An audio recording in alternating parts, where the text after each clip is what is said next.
Dan saya punya pengalaman orang yang ngerjain saya, dari saya berpolitik, dari yang stroke sampai mati banyak. Saya bisa hitung orang-orang itu. Makanya bagi saya pembalasan itu adalah haknya Allah. Salam sejahtera bagi kita semua, kembali dengan saya di channel ini. Kiranya teman-teman yang setia mendukung channel ini diberkati Tuhan Yesus Kristus. Pada kali ini saya mengajak kita untuk melihat sebuah cuplikan video yang sungguh menginspirasikan kita dan menguatkan iman kita untuk semakin tetap kokoh di dalam Yesus Kristus. Seperti apa cuplikan videonya? Inilah dia. Artinya saya ada penganut yang percaya, kamu mau kejam pada saya pun,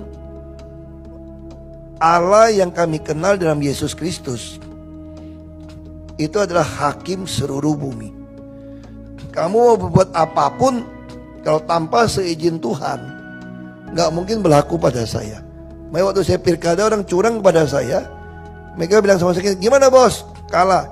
Saya bilang dicurangi pun atas seizin Allah. Tanpa izin Allahku dan Allahmu juga, saya bilang, tidak mungkin kamu berhasil mencurangi saya. Saya diizinkan oleh Allah, maka bisa masuk ke dalam Makobrimob. Tanpa seizin Allah gak bisa. Kalau saya tahu itu seizin Allah, kenapa saya mesti marah? Allah punya maksud baik kepada saya. Soal orang yang merancang kejahatan, biarlah Allah yang akan bertindak terhadap dia.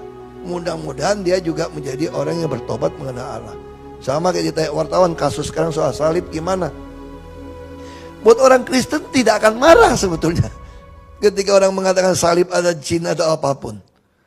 Toh dia sedang berhadapan dengan Allah.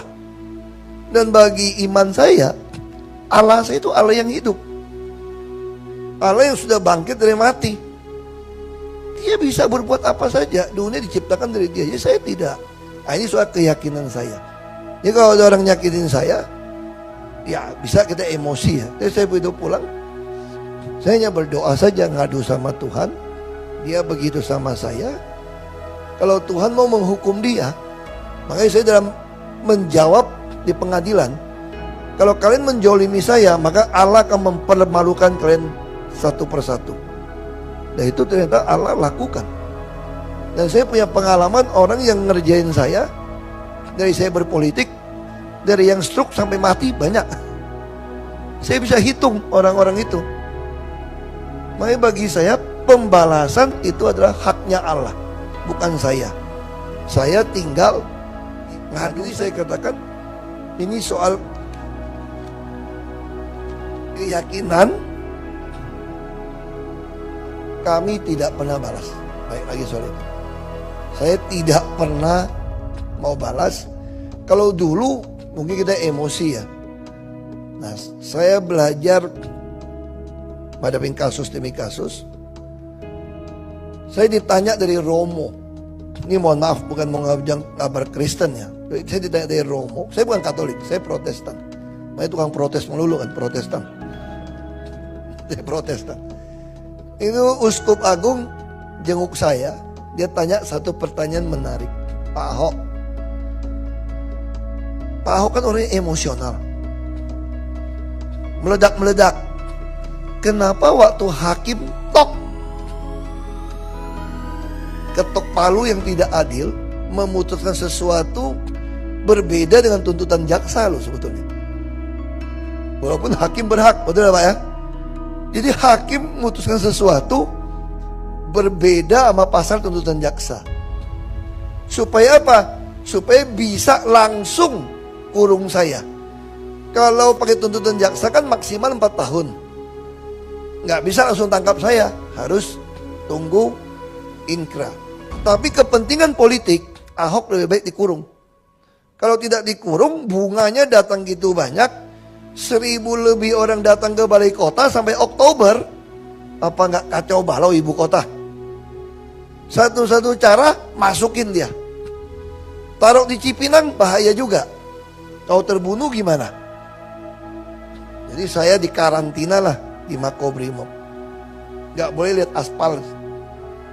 nggak pernah tahu jalan di depan kayak apa. Itu terjadi sama saya. Terus si uskup tanya begini, itu kan banyak wartawan sudah siap live. Kalau yang saya kenal Ahok itu, begitu keluar pasti ngoceh gitu kan, wartawan lagi. Semua stasiun TV nasional kan sedang live. Kok Pak Ahok juga nggak ngomong? Terus mukanya katanya waktu dalam sidang itu, kok bisa begitu alami sampai nunduk lagi, hormatin tuh hakim. Kalau saya udah khawatir Pak waktu nonton TV itu Pak. Saya pikir Pak Ahok akan loncat buka sepatu atau loncat timpuk itu hakim. Ini enggak. Ya, Pak Ahok nunduk, kasih hormat dengan muka tidak marah, tidak dibuat-buat. Sampai turun dari mobil di Cipinang, kita lihat muka Pak Ahok kayak biasa aja. Nah saya jujur, waktu di mobil tuh kayak ikut tur, lucu loh. Wah seneng saya di mobil. Begitu masuk ke Cipinang, plang, saya dengar pintu besinya. Lagi plang, gak bisa keluar lagi nih gue nih. Dua kali plang, plang, masuk. Tapi di dalam tuh saya bisa tenang banget. Nah, itu uskup tanya sama saya. Saya bilang saya gak bisa jelasin waktu itu. Ada damai sejahtera di saya yang saya gak bisa jelasin sama orang. Saya gak bisa jelasin. Saya betul-betul damai. Ini Pak Janda saksi nih. Saya betul-betul tenang aja dari putusin vonis gitu. Bukan berlebihan. Saya ada damai yang gak bisa saya jelasin. Akhirnya saya temukan itu ada ayatnya ternyata. Di Filipi 4 ayat 7. Dan kamu akan mengalami damai sejahtera Allah yang melampaui segala akal pikiran manusia. Damai sejahtera Allah ini akan memelihara hati dan pikiranmu dalam Kristus Yesus. Artinya apa? Anugerah. Jadi Allah saya mengizinkan ini terjadi pada saya. Dia juga memberikan anugerah damai sejahtera pada saya saat itu. Ini anugerah. Makanya saya bisa langsung melihat ke sejarah 500 tahun yang lalu, ketika kaum reformator dibakar hidup-hidup oleh putusan gereja juga, mereka bisa sambil dibakar sambil nyanyi himne dukung satu dengan yang lain. Itu yang membuat John Calvin, seorang pengacara, jadi bertobat menjadi teolog Kristen Calvinis. Karena dia melihat orang dibakarnya punya damai sejahtera. Lalu dia masuk ke dalam Alkitab, saya cerita sama uskup itu. Ketika Stefanus ditimpuk mau mati, dia nggak marah, dia malah berdiri minta Tuhan terima rohnya dia. Kalau kita balik ke Yesus sendiri, orang Kristen percaya Yesus itu adalah 100% manusia, 100% Allah. Jadi firman Tuhan jadi manusia itu Yesus. Maka ketika Yesus disalib, roh Allah meninggalkan dia. Harusnya secara psikologi dia teriak. Maka dia teriak, Allah, Allah, mengapa engkau tinggalkan aku? Secara psikologi Yesus harusnya maki-maki orang, teriak-teriak. Tapi dia gitu tenang. Saya yakin ini adalah anugerah damai sejahtera Allah pada dia. Itu yang saya alami. Jadi saya percaya kalau Allah mengizinkan seorang jadi martir, ditembak pun, dihukum pancung pun, dia pasti punya damai sejahtera itu. Asal itu dari Allah. Teman-teman, itulah cuplikan video dari seorang anak Tuhan yaitu Ahok. Ketika ia keluar dari penjara, ia banyak menyaksikan keajaiban dan pertolongan Tuhan ketika ia berada di dalam penjara. Di dalam cuplikan video tersebut ada beberapa hal yang perlu kita perhatikan dan yang perlu kita renungkan bersama sebagai anak Tuhan. Bahwa di dalam menghadapi tantangan, tekanan apapun dari orang-orang yang memusuhi kita, kita perlu atau harus menyadari bahwa Allah yang kita sembah, yaitu Yesus Kristus, adalah hakim seluruh bumi. Jadi apapun yang terjadi tanpa seizin Tuhan Yesus Kristus tidak pernah akan terjadi di dalam kehidupan saya dan saudara. Segala sesuatu yang terjadi ada di dalam kendalinya, kontrolnya Tuhan Yesus Kristus. Teman-teman, di dalam keadaan seperti apapun saudara dan saya, baik di dalam tekanan, yang perlu Anda sadari bahwa jangan membalas. Itulah sebabnya Roma 12 ayat 19, Paulus berkata, "Saudara-saudaraku yang terkasih, janganlah kamu sendiri menuntut pembalasan, tetapi berilah tempat kepada murka Allah, sebab ada tertulis, pembalasan adalah hakku. Akulah yang akan menuntut pembalasan, firman Tuhan."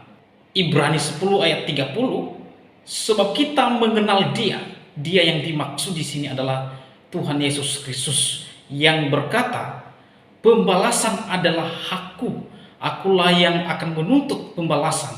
Dan lagi, Tuhan akan menghakimi umatnya.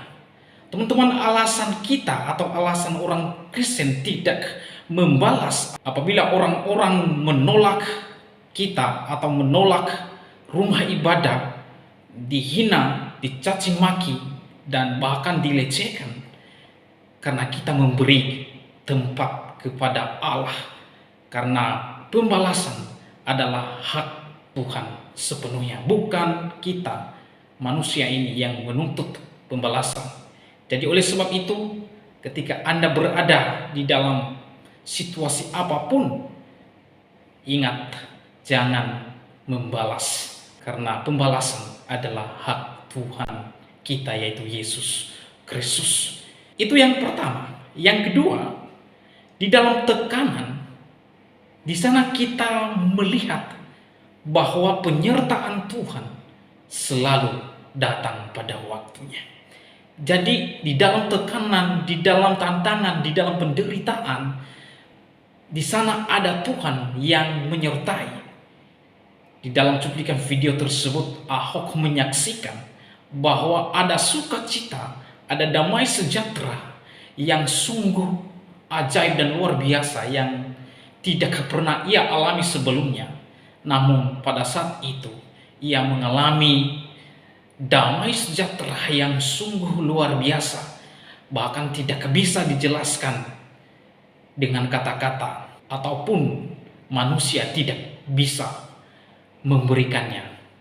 Betapa luar biasanya sukacita di dalam Tuhan Yesus Kristus, betapa ajaibnya penyertaan, pemeliharaan, dan sukacita yang Tuhan berikan kepada anak-anaknya ketika berada di dalam kesesakan. Seperti apakah sukacita itu, damai sejahtera yang dialami oleh orang percaya? Filipi 4 ayat 7, di sana dikatakan, damai sejahtera Allah yang melampaui segala akal akan memelihara hati dan pikiranmu di dalam Yesus Kristus. Teman-teman, sukacita dan damai sejahtera yang datang dari Allah itu adalah anugerah yang melampaui akal saya dan saudara. Jadi itulah sebabnya kita tidak bisa menceritakan dan menjelaskan secara kata-kata betapa indahnya, betapa luar biasanya sukacita, damai sejahtera ketika berada di dalam Yesus Kristus. Jadi saudara, apapun keadaan, kondisi saudara dan saya, jangan pernah engkau meninggalkan Tuhan Yesus Kristus, karena sumber sukacita, sumber penghiburan, sumber damai sejahtera hanya ada di dalam Tuhan Yesus Kristus. Tidak ada di tempat lain, tidak ada dimanapun. Sukacita sejati hanya ada di dalam Yesus Kristus. Teman-teman, demikian video kali ini. Sampai ketemu di video berikutnya. Tuhan Yesus memberkati saudara dan saya. Shalom.